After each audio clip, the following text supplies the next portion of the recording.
Note بھیگ رہے ہیں. اس کو کہا جائے گا نوٹوں سے اعراض کرنا. نہیں سمجھے؟ ایک اور مثال سمجھاتا ہوں. بچہ رو رہا ہے, بھوکا ہے. بچہ رو رہا ہے, بھوکا ہے, اس کو ماں کے دودھ کی ضرورت ہے, اور اس بچے کی ماں ٹی وی کا سیریل دیکھ رہی ہے. کون؟ وہ کیا ساس بھی کبھی بہو تھی, ٹی وی کا سیریل دیکھ رہی ہے. بچہ رو رہا ہے اور ماں ٹی وی کے سیریل میں لگی ہوئی ہے. نہیں نہیں, بچے کو اٹھاؤں گا, دودھ پلاؤں گی تو یہ سمجھ نہیں پاؤں گی. یہ بچہ رو رہا ہے, ماں دیکھنے میں لگی ہے. اس کو کہتے ہیں بچے سے اعراض کرنا.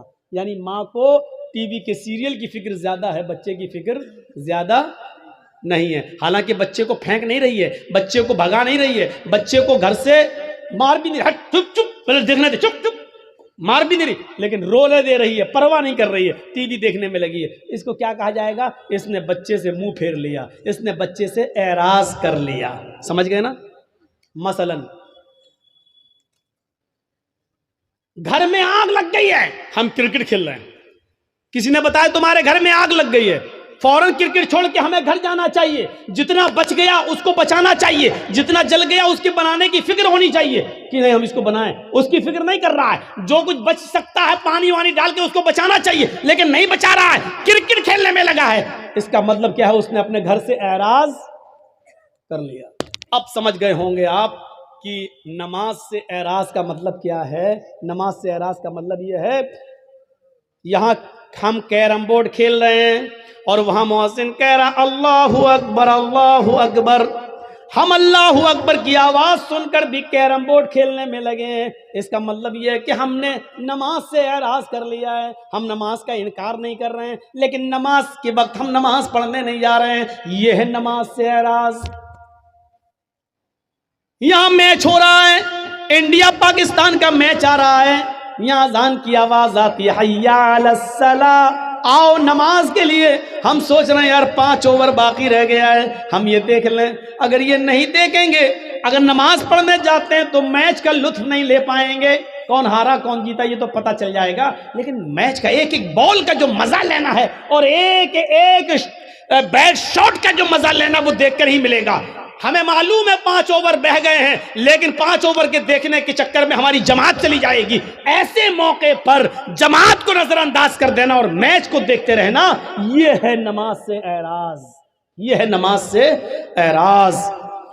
جو نماز سے اعراض کرے گا ہم اس کی روزی کو تنگ کر دیں گے. جن لوگوں کی روزی تنگ ہے, یعنی پیسہ تو بہت آتا ہے لیکن رکتا نہیں ہے, دنیا کا کوئی بھی ملا اور کٹھ ملا تمہیں کوئی تعویذ نہیں دے سکتا ہے. اگر تمہیں اپنا علاج کرنا ہے تو نماز سے اعراض بند کرو. اذان کی آواز سنتے ہی فوراً مسجد کی طرف جاؤ اور نماز کی ادائیگی کرو. میرے بھائیو, اسلام ایسے ہی نہیں ملا ہے, ایسے ہی نہیں ملا ہے. صحابہ کی قربانیوں کے بعد, ان کی گردنیں کٹنے کے بعد, ان کی شہادتوں کے بعد یہ اسلام ہم تک آیا ہے. سمیہ رضی اللہ تعالیٰ عنہا نے اپنی شرمگاہ میں نیزہ داخل کروایا تھا, لیکن اللہ اللہ کہتی رہی تھی.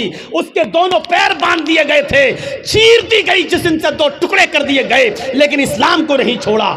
آؤ تم سمیہ جیسی صحابیات کے ایمان پہ بھروسہ کرتے ہو تو بیٹھو, ان کی طرح ایمان اگر تمہارے دلوں میں موجود ہے تو بیٹھو, اور دیکھتا ہوں کہ کون ہے جو بارش کے چند قطروں سے ڈر کے بھاگتا ہے اور کون ہے جو اپنے ایمان کی مضبوطی کا ثبوت پیش کرتا ہے. میرے پیارے ساتھیوں, آپ کو بیٹھنا ہوگا اور جس کو جانا ہو جائے. جس کے جیب میں نوٹوں کی گڈی ہو اور بارش کے قطروں سے اس کے بھیگ جانے کا ڈر ہو وہ جائے یہاں سے. مولوی جرجیز کو ایسے جوانوں کی ضرورت نہیں ہے, ایسے جوانوں کی ضرورت نہیں ہے. جرجیز کا راہ بڑا مشکل ہے, جرجیز کا راستہ بڑا کٹھن ہے. ہمارے راستے پر وہ چلے جو کانٹوں پہ چلنا جانتا ہو, ہمارے راستوں پہ وہ چلے جو آج کے انگاروں پر جس کو ڈر ہو کہ ہمارے پیروں میں پھلک پڑ جائیں گے وہ جائے, اور جس کو امید ہے کہ ہم آگ کے انگاروں پہ چل جائیں گے قرآن و حدیث کی آواز سن کر, جس کو ایمان کے لیے آگ کے انگاروں پہ چلنا گوارا ہو وہ یہاں بیٹھے. اب دیکھتا ہوں کہ کس کے ایمان میں کتنی طاقت ہے اور کس کا ایمان کتنا کمزور ہے. میں نے دونوں چیزیں بتا دی ہیں آپ کے سامنے. اسلام ایک دین معتدل ہے. میاں نہ روی برابری، اس کے اندر نہ زیادتی ہے نہ کمی ہے۔ سنیے، اسلام کی پہلی بنیاد 5 چیزوں پر جو رکھی گئی ہے، اس کی پہلی بنیاد کیا ہے؟ کلمہ طیبہ، لا الہ الا اللہ محمد الرسول اللہ۔ یہ کلمہ پڑھنا ضروری ہے، لیکن کسی کو زبردستی پڑھوا کر اس کو مسلمان کرنا اسلام کے اندر حرام ہے۔ اس کے بعد اسلام کی دوسری بنیاد آتی ہے نماز۔ نماز فرض ہے، بہت ضروری ہے، لیکن اپنا کام دھندا چھوڑ کے 24 گھنٹے سجدوں پہ سجدے ٹھونکے رہنا، یہ اسلام نے اس کو جائز قرار نہیں دیا ہے۔ جمعے کی نماز فرض ہے ہر مسلمان مرد پر، عاقل اور بالغ پر، لیکن جمعے کی نماز کے لیے صبح آ جاؤ اور شام تک مسجد میں رہ کر سجدوں پہ سجدے کرتے رہو، یہ نہیں سکھایا، بلکہ کہا فَإِذَا قُضِيَتِ الصَّلَاةُ فَانتَشِرُوا فِي الْأَرْضِ، جب نماز جمعہ ہو جائے تو آپ مسجد خالی کر دو اور رکشہ چلاؤ، لکڑیاں اکٹھی کرو، جنگلوں سے لا لا کر بازار میں بیچو، محنت کرو، مزدوری کرو، کھیتی کرو، باڑی کرو، اور اپنی بیوی اور بچوں کا پیٹ پالو، ان کے لیے محنت و مزدوری کرو۔ اسلام نے یہ شکشا دی ہے۔ نماز فرض ہے، لیکن 24 گھنٹے سجدہ کرنا اسلام کے اندر جائز نہیں ہے۔ زکوٰۃ غریبوں کی بہت بڑی ہمدردی ہے، آپ کے پاس ایک لمٹ ہے۔ ہندو دھرم میں بھی زکوٰۃ ہے، لیکن لمٹ نہیں ہے۔ یہ اسلام لمٹ متعین کرتا ہے، کتنا سونا ہونا چاہیے تب کتنی زکوٰۃ ہوگی، چاندی کتنی ہونی چاہیے تب اس پر زکوٰۃ ہوگی۔ سونا اور چاندی نہیں ہے، لیکن پیسہ ہے، کتنا پیسہ ہوگی اس پہ زکوٰۃ ہوگی۔ آپ کے پاس مچھلیوں کی تالاب ہے تو کتنی مچھلیاں ہونی چاہیے جس پر آپ کے پاس زکوٰۃ ہوگی۔ آپ کے پاس بکریاں کتنی ہیں کہ جس پر کیا آپ کے اوپر زکوٰۃ فرض ہے۔ آپ کھیتی باڑی کرتے، کتنا دھان ہونا چاہیے کہ آپ کے اوپر زکوٰۃ ہے، کتنا گیہوں ہونا چاہیے کہ اس پر آپ زکوٰۃ دیں گے۔ بارش کے پانی سے کھیتی پیدا ہوئی ہے تو اس پر کتنی زکوٰۃ ہے۔ بارش نہیں ہوئی ہے، آپ نے پیسہ دے دے کر پانی خرید کر کھیتوں میں دیا ہے تو اس کے پانی سے جو پیداوار ہوئی اس پر کتنی زکوٰۃ ہے۔ اسلام نے ایک ایک چیز کو کمپلیٹ کر دیا اور بتا دیا ہے۔ موقع نہیں ہے کہ ان ساری چیزوں کو آپ کے سامنے رکھا جائے، آپ کے سامنے رکھا جائے۔ آپ اپنے جس مکان میں رہتے ہیں اس پہ زکوٰۃ ہے یا نہیں؟ ایک مکان کے علاوہ 2-3 پلاٹ آپ نے اور خرید رکھے ہیں، اس پر زکوٰۃ ہے یا نہیں؟ اگر وہ مکان پلاٹ آپ کے ہیں تو اس پر زکوٰۃ ہے یا نہیں؟ اگر اس کو بیچنے کے لیے رکھے ہیں، آپ اس کو بیچیں گے، بزنس کر رہے ہیں، اس کو بیچ کر پھر دوسرا خریدیں گے، تو بیچنے کی نیت سے جو آپ نے زمین اور پلاٹ خریدے ہیں تو اس پر زکوٰۃ ہے یا نہیں؟ ہے تو کتنی ہے؟ آپ کپڑے کا کاروبار کرتے ہیں، اس پہ زکوٰۃ ہے یا نہیں؟ جس دکان میں بیٹھتے ہیں اس پہ زکوٰۃ ہے یا نہیں؟ دکان پہ جو مال رکھا ہے اس پہ زکوٰۃ ہے یا نہیں؟ یہ تمام چیزیں اسلام نے بتا دی ہیں۔ اس لیے کہتے ہیں کہ اسلام ایک مکمل مذہب ہے جو کسی دوسرے دھرم کے اندر آپ کو نہیں ملے گا۔ اتنا لکھا غریبوں کو دو، کتنا دو؟ کچھ نہیں۔ کروڑوں والا 1 روپیہ دے کے بھی نکل جا، ہو گیا۔ لیکن اسلام میں اگر 1 لاکھ روپیہ تمہارے پاس ہے تو 2500 دینا پڑے گا۔ 2500 اگر 2400 دو گے اور 100 روک لیا تب بھی آپ گناہگار ہیں، یاد رکھیے گا۔ 1 لاکھ ہے، 2500 آپ پر زکوٰۃ بن رہی ہے۔ اگر آپ نے 2499 روپے دے دیے اور 1 روپیہ روک لیا تو آپ گناہگار ہیں۔ اسلامی حکومت ہوگی تو آپ سے جنگ کی جائے گی، آپ سے قتال کیا جائے گا، آپ سے لڑا جائے گا۔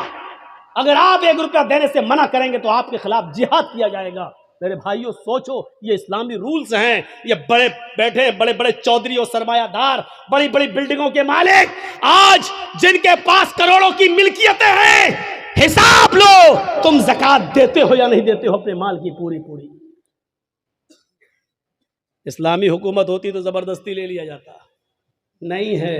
وہ کہے گا بے آج تو مولویوں کو سب سے زیادہ سننا پڑتی ہے، آ گئے صبح صبح میرے پاس لینے، بیٹھو 10 بجے اٹھیں گے، صاحب سو رہے ہیں۔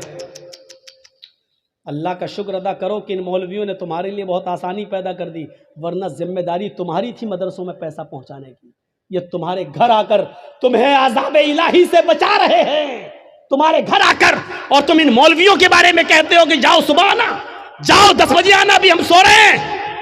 یہ زمین کہیں پھٹ نہ جائے، اور اے امیر آدمی، اے چودھری، کہیں تو اس زمین کے اندر دھس نہ جائے، دھس نہ جائے۔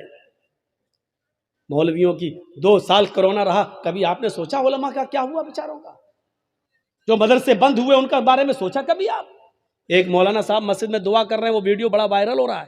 26 سال تک انہوں نے کسی مسجد میں امامت کی، 26 سال کے بعد ان کی تنخواہ کتنی ہوئی؟ 12,000۔ 12,000۔ اب وہ مسجد میں جمعہ پڑھانے کے بعد جمعہ ختم کرنے سے پہلے دعا کر رہے ہیں اللہ 26 سال میں نے اس مسجد میں جمعہ پڑھایا ہے، اس مسجد میں نماز پڑھائی ہے، آج میری تنخواہ 12,000 ہے، جتنی میری تنخواہ ہے اتنی تنخواہ، اتنا ہی کاروبار، اتنی ہی دولت کا مالک مسجد کے سیکریٹری کو بنا دے، مدرسے کے سیکریٹری کو بنا دے، مسجد کے متولی کو بنا دے۔ سب چپ۔ اس نے کہا آمین بولو، آمین بولو، کوئی آمین ہی نہیں بول رہا۔ کہا کیوں، کیا ہوا؟ تمہیں یہ دعا بری لگ رہی ہے تو کم سے کم مولویوں کے بارے میں بھی تو سوچو۔ 12 سال سے اس کی تنخواہ 3,000 4,000 سے آیا، 12 سال 26 سال میں اس کی تنخواہ 12,000۔ یہ قوم کا حال ہے جو اپنے امام کی قدر نہ کر سکے، جو اپنے امام کی تنخواہ نہ بڑھا سکے، جو اپنے امام کو کھاتا اور پیتا ہوا نہ دے سکے، وہ اسلام کے لیے کیا قربانی دے گا؟ کون کرے گا ان کی دیکھ ریکھ؟ میں نے کہا نا 4 لاکھ مدرسے، 50 لاکھ علماء،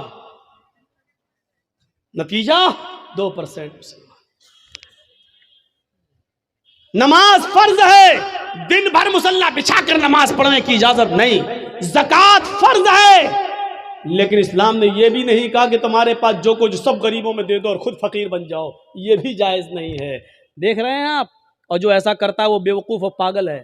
اسلام نے جتنا بتایا اتنا دو، اس کے بعد جو اور دے سکتے ہو وہ تمہارا صدقہ و خیرات ہوگا۔ زکوٰۃ جتنی بنتی ہے اتنی تو دو کم سے کم، لیکن پورا کا پورا سب کچھ لٹا دینا اور اپنے آپ کو کنگال کر دینا، اسلام نے یہ نہیں سکھایا۔ آخری چیز ہے اسلام کی حج، بہت بڑی نعمت ہے، حج فرض ہے۔ اگر آپ کے پاس اس وقت حج کی استطاعت ہو گئی ہے لیکن 2 سال کے بعد آپ کی بیٹی کی شادی ہے اور آپ حج کا فارم نہیں بھر رہے ہیں تو آپ گناہ گار ہیں، یہ سوچ کر پہلے بیٹی کی شادی کر دیں، اس کے بعد ہم حج کرنے جائیں گے۔ نہیں، آپ کے پاس حج کا پیسہ ہو گیا، حج کی استطاعت ہو گئی، آپ کو جانا پڑے گا۔ اس سال فارم بھریے، قسمت میں ہوگا تو آپ کی منظوری آ جائے گی، نہیں ہوگا تو پھر دیکھیے، بعد میں دیکھا جائے گا۔ لیکن بیٹی کی شادی کے انتظار میں آپ رک رہے ہیں تو غلط کر رہے ہیں، کیونکہ بیٹی کی شادی میں خرچ کرنے کی اجازت اسلام نے نہیں دی ہے، لیکن حج کو فرض کیا ہے اور حج کی فرضیت اسلام کے اندر موجود ہے۔ اور اگر کوئی امیر آدمی جو ابھی تک حج کی استطاعت رکھتا ہے 3-4 لاکھ روپے خرچ کر کے حج کرنے جا سکتا ہے لیکن نہیں جا رہا ہے، اگر اسی حال میں اس کی موت ہو گئی تو مات علی المجوسیہ، تو وہ مجوسیت کی موت مرے گا۔ یہ اللہ کے نبی نے فرمایا کہ وہ اسلام پر نہیں، مجوسیت کی آگ کا پجاری ہو کر مرے گا، اس کا انتقال اسلام کے اوپر نہیں ہوگا۔ مات علی المجوسیہ، وہ مجوسیت پر مرے گا۔ ایک حدیث کے اندر آتا ہے مات علی غیر الفطرہ، وہ اسلام کے خلاف غیر اسلام پر مرے گا، یعنی اس کا انتقال اسلام کے اوپر نہیں ہوگا۔ ہم نے معمولی چیز سمجھ لیا ہے، لیکن اسلام کے اندر حج فرض ہے، وہاں تک جانا ضروری ہے، لیکن یہ بھی نہیں کہا کہ آپ کے پاس وہاں تک جانے کی طاقت نہیں ہے تو اپنی دکان بیچ دو، دکان کا سارا مال بیچ دو، آپ اپنا مکان بیچ دو اور حج کرنے جاؤ، یہ بھی نہیں کہا ہے۔ اسلام معتدل ہے، اسلام اعتدال چاہتا ہے، بیچ کا راستہ چاہتا ہے۔ اگر تمہارے پاس طاقت ہے وہاں تک جانے کی تو جاؤ۔ زکوٰۃ اگر تم پہ فرض ہو رہی ہے تو دو، رمضان کے روزے تم رکھو، لیکن یہ بھی نہیں کہا کہ مسلسل اور پے در پہ رکھتے چلے جاؤ، ہمیشہ رکھو کبھی نہ چھوڑو، یہ بھی نہیں کہا ہے۔ اگر ایسا کرتے ہو تب بھی گناہ گار ہو۔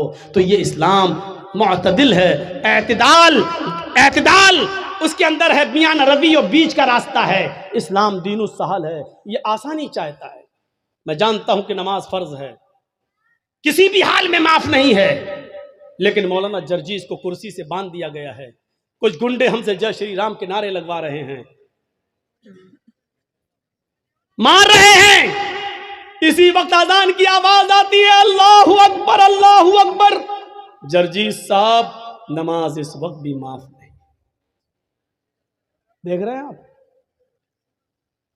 جرجیز صاحب کہہ رہے ہیں ظالموں مار لینا مجھے، لیکن نماز کا وقت ہو گیا ہے، کم سے کم مجھے نماز پڑھ لینے دو۔ یہ کہنا پڑے گا جرجیز صاحب کو۔ چھوڑ دیتے ہیں تو ٹھیک ہے، لیکن ہاتھ پیر بندے ہیں، نہیں چھوڑ رہے ہیں۔ ایک بار کہیے ظالموں چھوڑ دو مجھے تاکہ میں وضو بنا لوں، انہوں نے کہا نہیں، تمہارے ہاتھ پیر نہیں کھولے جائیں گے، تب بھی نماز فرض ہے۔ اگر وضو بنانے کی اجازت نہیں دی جا رہی ہے تو دل میں نیت کر لو وضو کی۔ سن رہے ہیں؟ مار پڑ رہی ہے، دشمن سامنے کھڑا ہے، نوجوانوں تمہارے اوپر تو یہ کچھ بھی نہیں ہو رہا ہے اور پھر بھی تم سوتے رہتے ہو، بنے ہو محمد اسلم، محمد اکرم، محمد اظہر، محمد فلاں۔ اوہ سنو، مار لگ رہی ہے، ڈنڈوں پہ ڈنڈے برسائے جا رہے ہیں، تھوڑی دیر بعد ہماری روح نکل جائے گی، کیونکہ ان لنچنگ کرنے والوں نے ہمیں چھوڑا نہیں ہے، مار مار کے مار ہی ڈالا ہے۔ ان کو نشہ ہے کسی طاقت کا، ان کو نشہ ہے کسی کے پاور میں ہونے کا، ان کو معلوم ہے کہ ہم کچھ بھی کر لیں، ہماری کتنی ویڈیو بن جائے، ہمارے اوپر جس کا ہاتھ ہے وہ کچھ نہیں ہوگا، نہ پولیس ہماری FIR کرے گی، اور کرے گی بھی تو سرکار ہمارے مقدمے واپس لے لے گی۔ ان کو معلوم ہے یہ سب کچھ، اس نشے نے ان کو مجبور کر دیا، لیکن نماز اس حال میں بھی پڑھنا پڑے گی۔ آسانی کیا ہے؟ نماز فرض ہے، یہ سختی ہے، لیکن آسانی کیا ہے؟ اگر وہ تمہیں وضو نہیں بنانے دے رہے ہیں تو تم دل میں نیت کر لو وضو کی۔ اگر وہ تمہیں کھول نہیں رہے، قبلے کی طرف تمہارا چہرہ نہیں کرنے دے رہے ہیں تو دل میں نیت کر لو، اگر میرا چہرہ کھلا ہوتا تو میں قبلے کی طرف کر لیتا۔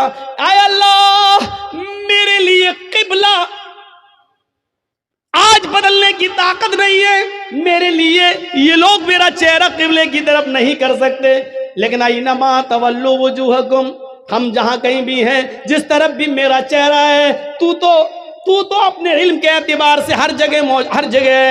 اے اللہ، میری نیت کو ہی میرے لیے قبلہ بنا دے، لیکن نماز پھر بھی پڑھنا پڑے گی۔ اللہ اکبر کہنے کے لیے ہاتھ نہیں اٹھ رہے ہیں، ہاتھ پیر باندھ دیے گئے ہیں، تو زبان سے ہی کہہ دو اللہ اکبر۔ ہاتھ نہیں باندھ پا رہے ہو تو مت باندھو۔ اب اگر تمہیں ہاتھ باندھ کر دعائیں نہیں پڑھنے کا موقع مل رہا ہے تو ایسے ہی پڑھتے رہو زبان سے، الحمدللہ رب العالمین الرحمن الرحیم مالک یوم الدین۔ نماز اس حال میں بھی تمہیں پڑھنا پڑے گی۔ آسانی یہ ہے کہ جس کنڈیشن میں ہو اسی کنڈیشن میں پڑھ لو، لیکن معاف نہیں ہے۔ سہولت بھی دیکھو، وضو کے لیے وضو نہیں بنانے دیا جا رہا ہے تو دل میں نیت کر لو، ہو گیا۔ یہ ہے آسانی۔ اسلام دین السہل ہے، اتنی آسانی دنیا کی کسی مذہب کے اندر نہیں ہے۔